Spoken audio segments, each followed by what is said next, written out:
এই দেশে স্কুল বলেন, কলেজ বলেন, ইউনিভার্সিটি বলেন, সেখানে 90% মুসলমান তাদের সন্তান পড়াশোনা করে, ঠিক কিনা বলেন?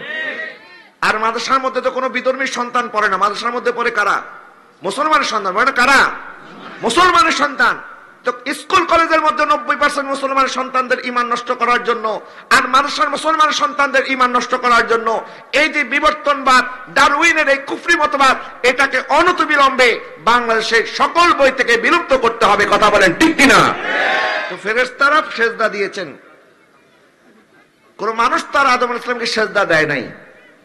সুতরাং এটার মাধ্যমে সেজদা দেওয়াকে জায়েজ যারা বলে তাদের কথাটার কোনো ভিত্তি নাই, কথা বলে না। বর্তমান সময়ে মাদ্রাসার শিক্ষা ব্যবস্থার মধ্যে নতুন করে একটি জীববিজ্ঞান বইয়ের মধ্যে একটি অধ্যায় সেখানে ঢুকিয়ে দেওয়া হয়েছে, যেখানে বিবর্তনবাদ নামে একটি কুফরি মতবাদ, সেই কুফরি মতবাদ ডারউইনের মতবাদ বলতেছে মানুষ, আমরা আগে নাকি বানর ছিলাম, বানর থেকে নাকি মানুষ হয়েছি। আরেকটু জোরে বলেন না নাউজুবিল্লাহ। যারা বলে মানুষ বানর ছিল, বানর থেকে মানুষ হয়েছে, আমি যদি তাকে বলি বানরের ছেলে, সে বলবে আমাকে গালি কেন দিচ্ছেন, বলবে না? তাহলে তুমি বলতেছো তুমি বানর থেকে হয়েছে, তো তোমাকে বানরের ছেলে বললে অসুবিধা কি? এরা কি বুদ্ধিজীবী না বুদ্ধি প্রতিবন্ধী? বলে এরা বিজ্ঞান মনস্ক, বলে বিজ্ঞান মনস্ক এই কথা বলতে পারে না, তো বিকৃত মনস্ক। কারণ যে বিজ্ঞান আপনাকে এখন বলছে আপনি বানরের সৃষ্টি, কয়দিন পরে বলবে আমরা কুকুরের সৃষ্টি, কয়দিন পরে বলবে আমরা শিয়ালের সৃষ্টি, কয়দিন পরে বলবো আমরা ছাগলের সৃষ্টি। তো বিজ্ঞানের কথা মানবো, বিজ্ঞানের কথা তো পরিবর্তন হয়ে যায়, এখন একটা বলে কালকে আরেকটা বলে, পরশুদিন আরেকটা বলে। আমরা বলি না, আমরা বিজ্ঞানের কথা মানি না। বিজ্ঞানের চেয়ে বড় বিজ্ঞান আল কোরআন, যে কোরআনে আল্লাহ পাক বলেছেন ইন্না খালাকনাকুম মিন যাকারিন ওয়া উনসা, আল্লাহ পাক বলেন আমি তোমাদেরকে মানুষ এবং পুরুষে, তোমাদেরকে আমি আল্লাহ নারী এবং পুরুষে সৃষ্টি করেছি। ইয়া আইয়ুহান নাসু তাকু রাব্বাকুমুল্লাযী খালাকাকুম মিন নাফসিন ওয়াহিদাতিন, আমি তোমাদেরকে সৃষ্টি করেছি একজন থেকে, আর ওই একজন ছিল হযরত আদম আলাইহিস সালাম, কথা বলেন ঠিক কিনা? আর আদম ইসলামের সন্তান বলার মধ্যে মর্যাদা আছে, বানরের ছেলে বলার মধ্যে কি মর্যাদা আছে না অপমান আছে? দেখেন আমাদেরকে কোথায় নামায় দিতে চাই। আল্লাহ সুবহানাহু ওয়া তাআলা মানুষকে সৃষ্টি করেছেন, মানুষের মর্যাদাকে বাড়িয়েছেন। এবং আল্লাহ পাক আদম আলাইহিস সালামকে সৃষ্টি করার সময় যখন ফেরেশতারা বিরোধিতা করেছিল, আল্লাহ সুবহানাহু ওয়া তাআলা তখন আদম আলাইহিস সালামকে সৃষ্টি করার পরে সৃষ্টির আদি থেকে অন্ত পর্যন্ত, শুরু থেকে শেষ কিয়ামত পর্যন্ত এই পৃথিবীর যত কিছুর নাম আছে সব কিছুর নাম আল্লাহ আদম আলাইহিস সালামকে শিক্ষা দিয়েছেন। সুবহানাল্লাহ বলেন না? ওয়া আল্লামা আদমাল আসমাআ কুল্লাহা, সবকিছুর নাম শিক্ষা দিয়েছেন। তখন আল্লাহ সুবহানাহু ওয়া তাআলা আদম আলাইহিস সালামকে এবং ফেরেশতাদেরকে একসাথে মুখোমুখি বসায় দিলেন যে তোমরা ফেরেশতারা আমার এই আদমের বিরোধিতা করেছো, এখন তোমাদের কার মর্যাদা বেশি কার মর্যাদা কম এটা আমি আল্লাহ পরীক্ষা করব। এই বাচ্চা কথা বলিও না, তুমি একটু দিকে যাও, ওখানে যাও, চাপো, আরো দিকে যাও তুমি। আল্লাহ পাক বললেন তোমরা যে আর্গুমেন্ট করেছো, আমি আল্লাহ এখন পরীক্ষা করব, দেখি তোমাদের মধ্যে কার মর্যাদা বেশি। তা আল্লাহ কেমনে পরীক্ষা করবেন? আল্লাহ সুবহানাহু ওয়া তাআলা বললেন ফেরেশতারা তোমরা বলো তো এই জিনিসগুলির নাম কি? ফেরেশতারা বলল সুবহানাকা লা ইলমা লানা ইল্লা মা আল্লামতানা ইন্নাকা আনতাল আলিমুল হাকিম। আল্লাহ আপনি সুবহান, আমরা এই জিনিসগুলির নাম জানি না, এই জিনিসগুলির নাম তো আল্লাহ আপনি জানেন, আপনি আলিম, আপনি হাকিম, আপনি বিচারক, আপনি ফয়সালা করে দেন। আল্লাহ সুবহানাহু ওয়া তাআলা আদম আলাইহিস সালামকে বললেন আদম এখন তুমি এই জিনিসগুলির নাম বলো। আদম আলাইহিস সালাম সব জিনিসের নাম বলে দিয়েছেন। এখন আল্লাহ পাক বলেন হাল ইয়াস্তাউিল্লাযীনা ইয়ালামুনা ওয়াল্লাযীনা লা ইয়ালামুন, যারা জানে আর যারা জানে না তারা কি সমান? বলেন না, তারা কি সমান? এটা আল্লাহ পাক অন্য জায়গায় বলেছেন, যদিও আল্লাহ পাক বলে যারা জানে আর যারা জানে না তারা কখনো সমান নয়। তোমরা আদমের বিরুদ্ধে করেছো, আর দেখো আদম যা জানে তোমরা তা জানো না। ফেরেশতা হাজার হাজার বছর লক্ষ লক্ষ বছর আমার ইবাদত করেছো, তাসবিহ জপেছো, সাজদা দিয়েছো, কিন্তু আদমকে তোমরা সৃষ্টির বিরোধিতা করেছো, কিন্তু আমি আদমকে ইলম দান করার মাধ্যমে তার মর্যাদাকে বাড়িয়ে দিয়েছি। অথচ আদম আলাইহিস সালাম এখনো এক ওয়াক্ত নামাজ পড়ে নাই, এখনো আল্লাহ সুবহানাহু ওয়া তাআলার ইবাদত বন্দেগী এখন পর্যন্ত আল্লাহ পাক ওনাকে হুকুমও করেন নাই, আর ইবাদত করার সময় পায় নাই। মাত্র আজকে ওনাকে সৃষ্টি করা হয়েছে। আদম আলাইহিস সালাম একদিকে, আর ফেরেশতাদের হাজার লক্ষ বছরের ইবাদত আরেকদিকে। আল্লাহ পাক বলে, ফেরেশতারা তোমরা ইবাদত বন্দেগী করে আমাকে যতটা খুশি করতে পারো নাই, আদমকে ইলম দান করার মাধ্যমে আদম আমাকে তার চেয়ে বেশি খুশি করে ফেলেছে। সুতরাং এখন তোমরা আমার আদমকে সিজদা দাও। তখন ফেরেশতা আদম আলাইহিস সালামকে কি দিয়েছেন? বলে না কি দিয়েছেন? আচ্ছা, সেজদা দিয়েছেন। এখন এটা আবার আমাদের দেশে অনেক মানুষ বলে, তো ফেরেশতা যদি আদম আলাইহিস সালামকে সেজদা দিতে পারে, তা আমরা একজন আরেকজনকে সেজদা দিতে পারবো না কেন? যারা বলেন না নাউজুবিল্লাহ। আচ্ছা, ফেরেশতাদের হুকুম আর আমাদের হুকুম কি এক নেই? ফেরেশতারা কি মানুষ? ফেরেশতাদের উপরে কি আমাদের মতো 5 ওয়াক্ত নামাজ ফরজ? না।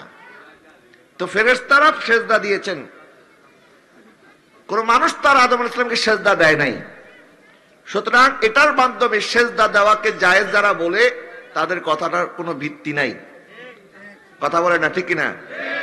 আচ্ছা, হযরত ইউসুফ আলাইহিস সালামকে ওনার 10 ভাই, ওনার ভাইয়েরা সেজদা দিয়েছেন।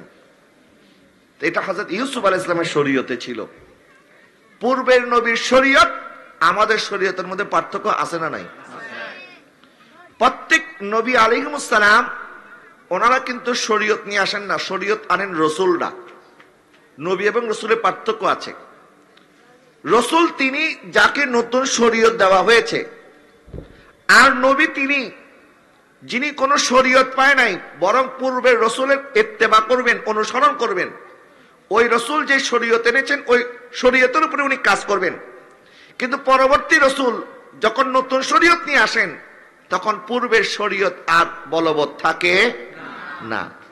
তো সমস্ত নবীদের নবী ইমামুল আম্বিয়া, ইমামুল মুরসালিন, নবী দোজাহা রাহমাতুল লিল আলামিন মুহাম্মদ মুস্তাফা আহমদ মুস্তাফা সাল্লাল্লাহু আলাইহি ওয়াসাল্লাম যখন আমাদেরকে শরীয়ত দিয়েছেন, এই শরীয়তের পরে আর নতুন কোন শরীয়ত আছে? অন্য নবীর শরীয়ত আমাদের বেলায় চলবে? চলবে না। আমরা তো শ্রেষ্ঠ, এবং আল্লাহ সুবহানাহু ওয়া তাআলা উম্মতে মুহাম্মাদের এমন কয়েকটি বিষয় দান করেছেন যেটা অন্য কোন নবীর শরীয়তে আগে ছিলই না।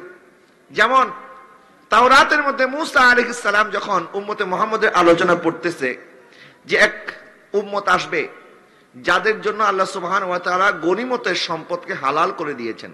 সুবহানাল্লাহ বলেন না? ওই উম্মত কারা? ওই উম্মত আমরা।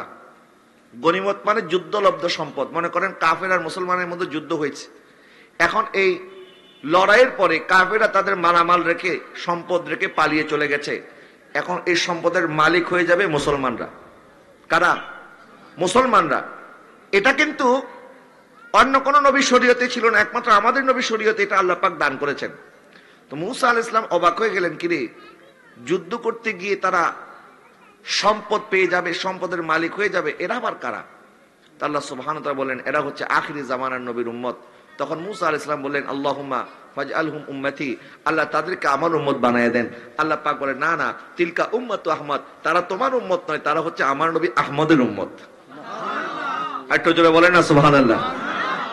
এরপরে কোরবানির যে বিধান, আমাদের শরীয়তে যখন আমরা কোরবানির জন্য পশু ক্রয় করি, আর এই পশুটা যখন আল্লাহু আকবার বলে জবে করে দিই, আমার আল্লাহ সুবহানাহু ওয়া তাআলা বলে তোমার কোরবানির পশুর রক্ত জমিনে পড়ার আগে আমি আল্লাহ এটাকে কবুল করি। আচ্ছা, কোরবানি আল্লাহ নামে জবাই হয়ে গেছে, কোরবানি করে ফেলেছেন। এখন কেউ যদি চায় গোশত সে একা একা পুরাটা খেয়ে ফেলবে, শরীয়ত নিষেধ করে নাই, জায়েজ আছে। কেউ যদি তার কোরবানির পশুর যে গোশত এটা যদি কাউকে দান না করে নিজে নিজে খায়, তাও তার কোরবানি হয়ে যাবে। কিন্তু সুন্নাত তরিকা হচ্ছে যে এটা 3 ভাগ করবেন, 1 ভাগ নিজের জন্য, আরেক ভাগ আত্মীয় স্বজনের জন্য, আরেক ভাগ গরিব মিসকিনের জন্য। এটা সুন্নত, এটা ফরজ নয়। কিন্তু কেউ যদি মনে করে যে না আমি এই কোরবানি গোশত 1 বছর লাগাতার বসে বসে খাবো, কাউকে দিব না, তারপর আমাদের শরীয়ত বলে ঠিক আছে এটা তোমার জন্য বৈধ, কারণ এটা অন্য নবীদের শরীয়তে ছিল না, এটা আমাদের শরীয়তে দেওয়া হয়েছে এই সুযোগটা। তো মূসা আলাইহিস সালাম অবাক হয়ে গেলেন যে আল্লাহ তোমার নামে কোরবানি করবে, আবার গোশত সে নিজেই খাবে, তাও এটা কোরবানি হয়ে যাবে, এটা আবার কেমন কথা? আল্লাহ এরা কারা? আল্লাহ পাক বলেন এটা হচ্ছে আখিরি জামানার নবীর উম্মত। তখন মূসা আলাইহিস সালাম বললেন ফাজআলহুম মিন উম্মতি আহমদ, আল্লাহ আল্লাহ তুমি ফাজআলহুম মিন উম্মতি, আল্লাহ তাদেরকে আমার উম্মত বানায় দাও। তখন আল্লাহ পাক বলে তিলকা উম্মতু আহমদ, মূসা তাদেরকে তোমার উম্মত বানানো হবে না, তারা হচ্ছে আখিরি জামানার নবী আহমদের উম্মত। এই ফজিলত দেখার পরে মূসা আলাইহিস সালাম আল্লাহর দরবারে ফরিয়াদ করলেন ফাজআলনি মিন উম্মতি আহমদ, আল্লাহ তাদেরকে যদি আমার উম্মত বানানো না যায়, আমি মূসা কালিমুল্লাহকে তোমার আহমদের উম্মত বানায় দাও না। নূরে মুহাম্মদ সাল্লে আলা, তুমি বাদশার বাদশাহ, লা নূরে মুহাম্মদ সাল্লে আলা,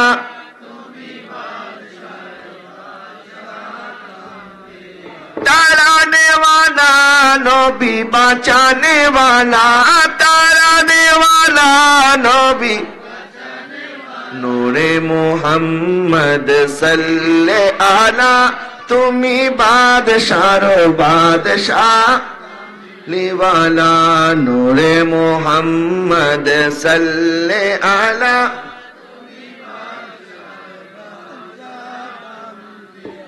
तो अल्लाह सुब्हानाहु वा ताआला এক এক নবীকে এক এক শরীয়ত দান করেছেন। তা আমাদের শরীয়তের মধ্যে আমার রাসূল যেটা বলে গেছেন এটাই আখেরি ফয়সালা, নতুন করে আর শরীয়তের বিধিবিধানে আমাদের কারো মাতবরি চলবে না। তো সুতরাং এই উম্মতের জন্য আল্লাহ সুবহানাহু ওয়া তাআলা তাজিমি সেজদা বলেন আর ইবাদতের সেজদা বলেন, সমস্ত সেজদা আল্লাহ পাক বাতিল করে দিয়েছেন। সেজদা দিতে হবে একমাত্র একজনকে, লা ইলাহা ইল্লাল্লাহ, আল্লাহ ছাড়া আর অন্য কাউকে সেজদা দেওয়া যাবে না। তো বলছিলাম আদম আলাইহিস সালামকে সৃষ্টি করার পর আদম আলাইহিস সালামকে ফেরেশতারা সেজদা করলেন। এখন সেজদার মাধ্যমে সমস্ত ফেরেশতা যারা হাজার লক্ষ বছর ইবাদত করেছে, আর আদম আলাইহিস সালাম এখনো তো ইবাদত করেই নাই, কারণ মাত্র না দুনিয়াতে উনি আসলেন, মাত্র ওনার পয়দা হয়েছে, ইবাদত তো সামনে করবে। আর ফেরেশতাদের হায়াতও বেশি, ফেরেশতারা তো হাজার হাজার লক্ষ লক্ষ বছর তাদের হায়াত, মানুষের হায়াত তো সীমাবদ্ধ। আদম আলাইহিস সালাম 1000 বছর হায়াত পেয়েছেন, আমরা 60-70 বছর হায়াত পাবো কিনা সন্দেহ।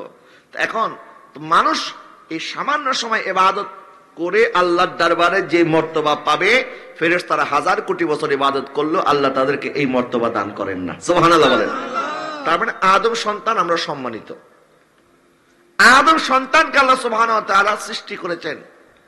আদম আলাইহিস সালাম থেকে এটার মাধ্যমে মর্যাদা বেড়েছে, কিন্তু যদি বলেন না বানর থেকে আমাদের সৃষ্টি হয়েছে, তাহলে মর্যাদা কি কমবে না বাড়বে না কমবে?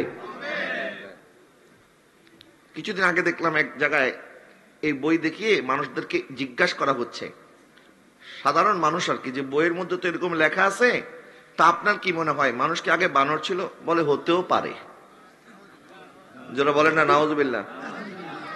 কিছু দুর্বল ইমানের মানুষ আছে না, এরা তো হুজুগি বাঙালি, যেটা পায় এটাই মনে করে ঠিক আছে। আবার অনেকে বলতেছে এটা যদি সঠিক না হয় তাহলে বইয়ের মধ্যে কেন লেখছে? এই দেশে এত এত শিক্ষাবিদ আছে, এত এত প্রফেসর আছে, তারা কি এগুলি দেখে নাই? এই যে দেখেন এই কথাটা যে বলে ফেললো, আপনাদের বাসার ছোট্ট ছোট বাচ্চা কোমলমতি সন্তান ক্লাস 6-এ পড়ে, তার জ্ঞান আর কতটুক হবে?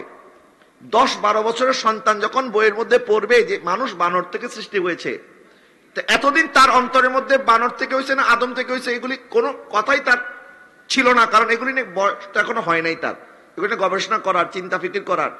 কিন্তু যখনই একবার সে এটা পড়ে ফেললো যে মানুষ বানর থেকে হয়েছে, এটা বইয়ের মধ্যে আছে, তখন তার অন্তরের মধ্যে একটা সংশয় সৃষ্টি হবে কি হবে না? আমাদের বাচ্চাদের এই ঈমান নষ্ট করার অধিকার তাদেরকে কে দিয়েছে?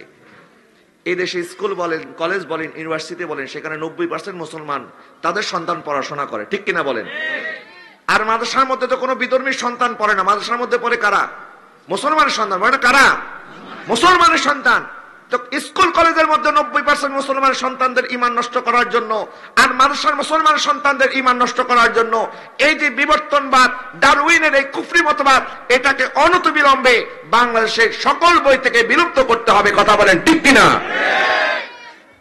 বড় দুঃখজনক ব্যাপার আজকে জানেন আমাদের দেশ কোন দিকে যাচ্ছে? এটা অনেকে রাজনৈতিক বক্তব্য মনে করতে পারেন, এটা রাজনৈতিক বক্তব্য না। আপনার পরিচয় আপনি আওয়ামী লীগ করেন, আপনার পরিচয় আপনি বিএনপি করেন, আপনার পরিচয় আপনি জাতীয় পার্টি করেন, বাবা এগুলি তো পরে, আগে তো আপনি মুসলমান। আমরা মুসলমান, এটা আমাদের